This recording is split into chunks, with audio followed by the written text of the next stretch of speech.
Hey there moviegoers, it's Alex again with another edition of Talkies.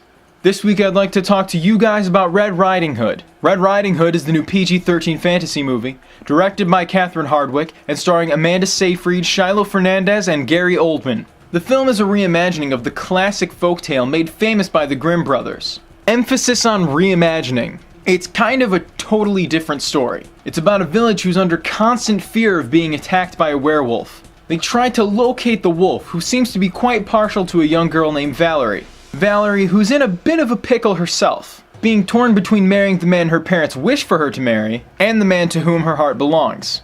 And on top of that, there's this whole wolf situation. First in the cast is Amanda Seyfried. I'm really happy that Seyfried is becoming a more notable actress. I think she's greatly versatile and a lot of fun to watch. In Red Riding Hood, she's so seemingly innocent, but has a bit of a dark side. It was kind of a shallow performance, but I thought it lent itself well to that style of story. It was a very dark, still a little childish fairy tale character. Next is Shiloh Fernandez. Fernandez's was not my favorite performance. Nope. He was really disappointing because it could have been such a cool part, but he simply didn't do anything with it.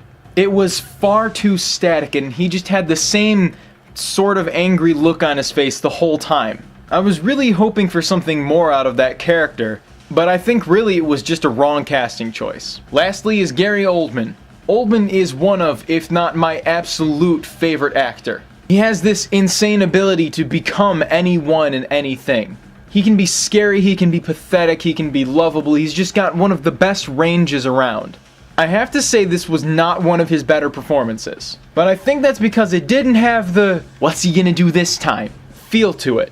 It was great, but it wasn't anything I didn't expect. So from the very beginning, I had thought this film would be either really great or not so great. What I didn't expect was for it to be so-so. There was a lot that was really cool about this movie, particularly the look and feel of it. I loved the design of the characters and the set design. I think they wanted to separate it from any one time period and make it seem like a work of pure fantasy, and that's definitely what they did. It had this larger-than-life feel to it, even when nothing larger than life was happening. I was not a fan of the acting. It was nothing really special. And even though the story was a little strange, the who's who aspect of it really kept me interested. In conclusion, I would like to give Red Riding Hood a 5 out of 10. Again, I didn't really love it on the whole, but there were a lot of things that were really cool about it. So that's it for this week's edition of Talkies. Signing off for FingerLakes1.com, my name is Alex Sinacropi, and what I really want to do is direct. I'll see you guys later. FingerLakes1.com